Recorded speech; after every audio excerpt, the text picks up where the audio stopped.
So to start a business, we need finance or we need money. Yes. So from where we can collect this money or where we can collect this finance to run a business? What all sources we have to collect the finance to start a business or to expand a business?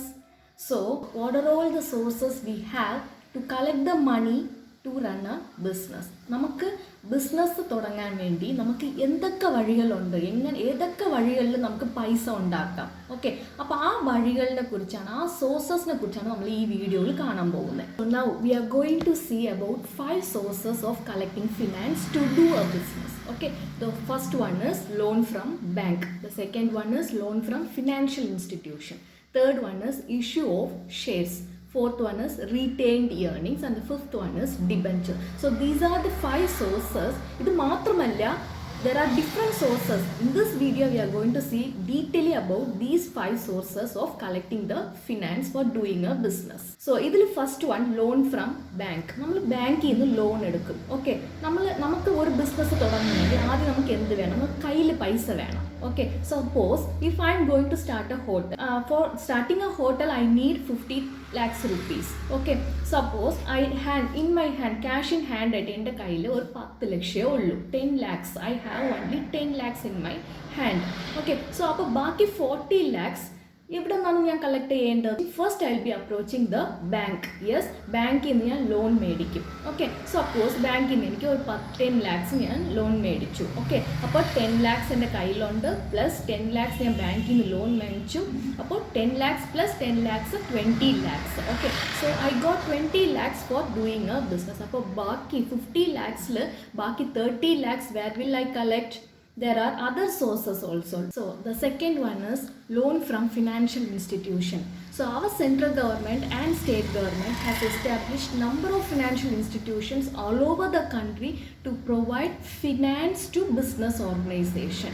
Okay, so their main motive is to develop the industrial activities in our country. So as these institutions aim at promoting the industrial development of a country, they are also called developmental bank. Okay, അപ്പോൾ ഈ developmental ബാങ്കിൽ നിന്ന് നമുക്ക് loan വാങ്ങിക്കാം. ഒരു finance, ഒരു organisation നടത്താൻ വേണ്ടി ഈ ഡെവലപ്മെൻറ്റൽ ബാങ്ക്സ് അല്ലെങ്കിൽ ഈ ഫിനാൻഷ്യൽ ഇൻസ്റ്റിറ്റ്യൂഷൻസിൽ നിന്ന് നമുക്ക് ലോൺ മേടിക്കാം. So some of the financial institutions are IFCI, Industrial Finance Corporation of India. So Industrial Finance Corporation of India was established in July 1948. So its main objective is to encourage new entrepreneurs to enter into the organizational sector. Okay, so the second one, SFC. Okay, State Financial Corporation.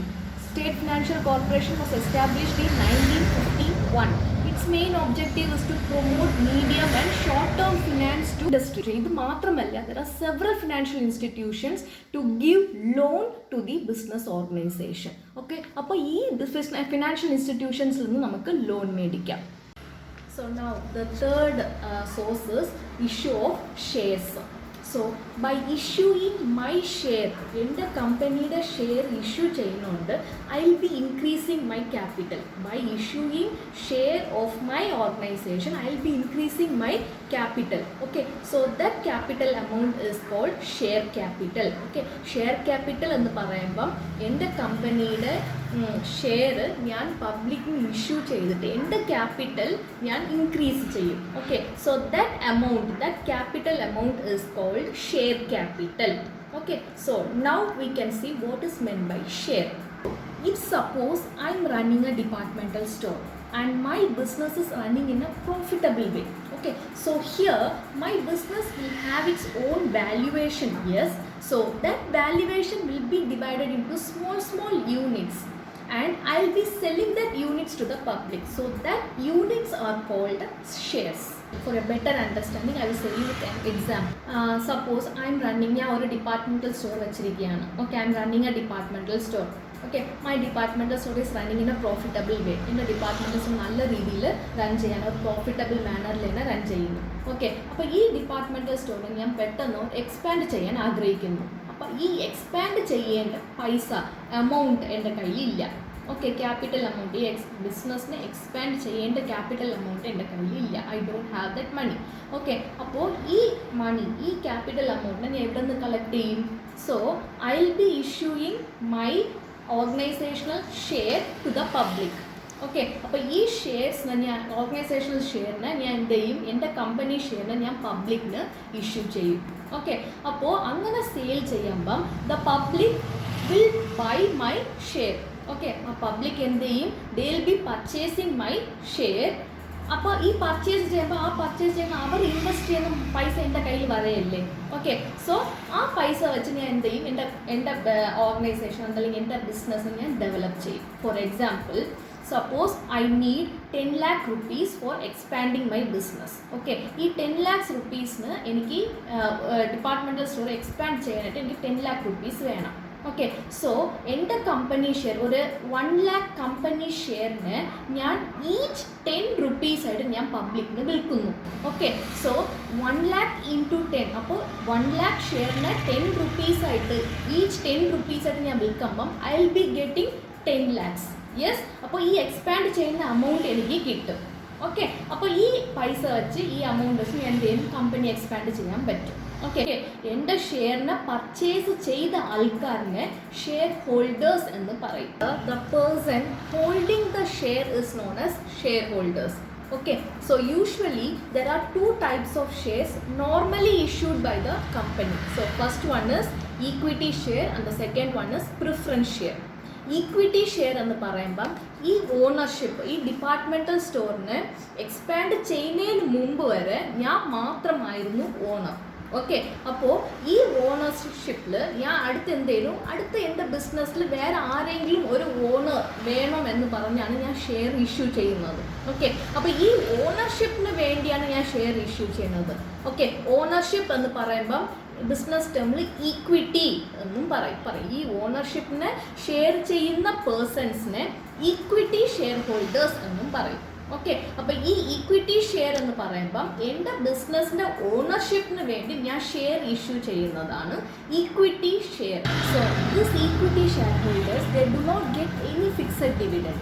Okay, dividend എന്ന് പറയുമ്പം ഇപ്പോൾ suppose if we invest some money in bank. Okay, നമ്മൾ ബാങ്കിൽ കുറച്ച് പൈസ നമ്മൾ invest ചെയ്യുകയാണെങ്കിൽ ആ ബാങ്ക് എന്ത് ചെയ്യും? They will be giving interest for us. അതുപോലെ തന്നെ ഇഫ് നമ്മൾ ഒരു കമ്പനിയിൽ ഷെയർ വാങ്ങിച്ച് ആ കമ്പനിയിൽ നമ്മൾ ഇൻവെസ്റ്റ് ചെയ്യുകയാണ്. ഓക്കെ, അപ്പോൾ ഈ കമ്പനി ആ ഷെയർ ഹോൾഡേഴ്സിന് they will be giving interest. Yes, അപ്പോൾ ഇവിടെ ഈ ഷെയർ വഴി ഈ ഷെയറിൽ ഇൻവെസ്റ്റ് ചെയ്ത് അവർക്ക് കൊടുക്കുന്നത് ഇൻട്രസ്റ്റ് എന്ന് പറയില്ല, ഡിവിഡൻഡ് എന്ന് പറയും. Okay, yes, the shareholders will be getting dividend from the company. Okay, അപ്പോൾ the equity shareholders do not get any fixed dividend. അവർക്ക് ഒരു ഫിക്സഡ് ഡിവിഡൻഡ് ഇല്ല. ഇപ്പോൾ ബാങ്കിലൊക്കെ നമ്മൾ ലോൺ എടുക്കുകയാണെങ്കിൽ there will be A fixed dividend 10% fixed dividend. Okay, ആ principal amount നമ്മൾ അടച്ച് തീരുന്നത് വരെ ആ ഫിക്സഡ് ഡിവിഡൻഡ് 10% ആ ഡിവിഡൻഡ് ആ ഇൻട്രസ്റ്റ് നമ്മൾ അടയ്ക്കണം. അപ്പോൾ ഇവിടെ ഈ ഈക്വിറ്റി ഷെയർ ഹോൾഡേഴ്സിന് ഒരു ഫിക്സഡ് ആയിട്ട് ഒരു ഡിവിഡൻഡ് ഇല്ല. ഓക്കെ, അപ്പോൾ ഈ കമ്പനി പ്രോഫിറ്റിലാണെങ്കിൽ നമുക്ക് ഒരു ഡിവിഡൻഡ് അവർ എത്ര പെർസെൻറ്റേജ് ആണോ ഇൻവെസ്റ്റ് ചെയ്തത് അത്രയും പെർസെൻറ്റേജിനുള്ള ഡിവിഡൻഡ് അവർക്ക് കിട്ടും. സപ്പോസ് ഈ കമ്പനി ലോസിൽ പോവുകയാണെങ്കിൽ they will not get, equity shareholders will not get any dividend. Okay, so the equity shareholders do not get any fixed dividend. അവർക്ക് ഫിക്സഡ് ആയിട്ടുള്ള ഡിവിഡൻഡ് ഇല്ല. Okay, same way the equity shareholders have the right to vote in the company. അവർക്ക് vote ചെയ്യാനുള്ള rights ഉണ്ട്. Okay, at the same time they also have the right to participate in the management of the company. So ഇനി preference shares എന്ന് വെച്ചാൽ എന്താണെന്ന് നോക്കാം. Okay, so equity share എന്ന് പറയുമ്പം ഞാൻ ഹോൾ പബ്ലിക്കിന് ആർക്ക് വേണമെങ്കിലും ആ ഷെയർ എൻ്റെ കമ്പനി ഷെയർ വാങ്ങിക്കാം. ഓക്കെ, അപ്പോൾ ഈ ഈക്വിറ്റി ഷെയർ എന്ന് പറയുന്നത് എൻ്റെ ഓണർഷിപ്പ്, എൻ്റെ കമ്പനിയുടെ ഓണർഷിപ്പ് ഷെയർ ചെയ്യുന്നതാണ് ഈക്വിറ്റി ഷെയർ എന്ന് പറയുന്നത്. ഓക്കെ, അത് ഞാൻ പബ്ലിക്കിന് കൊടുക്കും, ആർക്ക് വേണമെങ്കിലും എൻ്റെ കമ്പനിയിൽ ഓണർഷിപ്പ് ആവാം. ഓക്കെ, ഈ പ്രിഫറൻസ് ഷെയർസ് എന്ന് പറയുന്നത് ഇപ്പോൾ എൻ്റെ കമ്പനിയുടെ ഷെയർ ഞാൻ ഈ ഈക്വിറ്റി ഷെയറിനെ പോലെ എല്ലാവർക്കും കൊടുക്കില്ല, പ്രിഫറൻഷ്യബിളായിട്ട് ചില കസ്റ്റമേഴ്സ് ചില ഷെയർ ഹോൾഡേഴ്സിന് മാത്രമേ ഞാൻ ഇഷ്യൂ ചെയ്യും. Okay, that type of issuing share is known as preference share. If I raise money by issue of equity shares it is called equity share capital. If I raise money by issue of equity shares it is called equity share capital. If I raise money by issue of preference share, it is called preference share capital. I will repeat. If I raise money by issue of preference share, it is called preference share capital. So this is known as issue of shares. Okay. അപ്പോൾ sources of finance നമ്മൾ ആദ്യം എന്ത് നോക്കി? Loan from bank. Next, loan from financial institutions. The third one is issue of shares. And the fourth one is retained earnings. So retained earnings in the sense, suppose എൻ്റെ ഓർഗനൈസേഷനിൽ എനിക്ക് കിട്ടുന്ന profit, ആ ഓർഗനൈസേഷനിൽ കിട്ടുന്ന പ്രോഫിറ്റിൽ വെച്ചാണ് ഡിവിഡൻഡ് ഷെയർ ഹോൾഡേഴ്സിന് ഡിവിഡൻഡ് കൊടുക്കുന്നത്. Okay, അപ്പോൾ ഈ പ്രോഫിറ്റ് എമൗണ്ട്, എല്ലാ പ്രോഫിറ്റ് എമൗണ്ടും ഒന്നിച്ച് ഡിവിഡൻഡായിട്ട് ഷെയർ ഹോൾഡേഴ്സിന് കൊടുക്കില്ല. ഓക്കെ, അപ്പോൾ ഈ കമ്പനി എന്ത് ചെയ്യും, ഓർഗനൈസേഷൻ എന്ത് ചെയ്യും, ഈ കിട്ടുന്ന പ്രോഫിറ്റിൽ ഒരു പാർട്ട് അവർ മാറ്റി വെച്ചിരിക്കും. Okay, they will again retain in the business. ആ ഒരു പാർട്ട് മാറ്റി വെച്ചിരിക്കുന്ന ഒരു part again they will be investing in the business. Okay, so that investment is known as retained earnings. So a company generally does not distribute all its earnings to the shareholders as dividend. Okay, so a portion of the net earnings may be retained in the business for future use. So that is known as retained earnings. So the next sources of business is debentures. Okay, suppose എനിക്ക് share ഒന്നും issue ചെയ്യണ്ട. Okay, പകരം എൻ്റെ കമ്പനിക്ക് പൈസ വേണം, എൻ്റെ company expand ചെയ്യാനായിട്ട് എനിക്ക് പൈസ വേണം. Okay, then I will borrow from bank. ഞാൻ ബാങ്കിൽ നിന്ന് ബോറോ ചെയ്തിട്ടുണ്ട്, ഫിനാൻഷ്യൽ ഇൻസ്റ്റിറ്റ്യൂഷൻ എല്ലാം ബോറോ ചെയ്തിട്ടുണ്ട്. ഓക്കെ, അപ്പം ഞാൻ ഇനി എന്ത് ചെയ്യും, വേറെ ആരെടുത്ത് നിന്ന് ഞാൻ ഇനി ബോറോ ചെയ്യും? I will B borrowing from the public. Okay, എങ്ങനെയാണ് ഞാൻ ബോറോ ചെയ്യുന്നത്? ഐ വിൽ ബി ഇഷ്യൂയിങ്, എൻ്റെ കമ്പനിയിൽ ഞാൻ ഡിബെഞ്ചേഴ്സ് എന്ന് പറഞ്ഞ് ഞാൻ ഇഷ്യൂ ചെയ്യും. ഓക്കെ, പബ്ലിക്കിന് ഇഷ്യൂ ചെയ്യും. ഓക്കെ, പബ്ലിക്കിന് ഇഷ്യൂ ചെയ്യുമ്പം they will be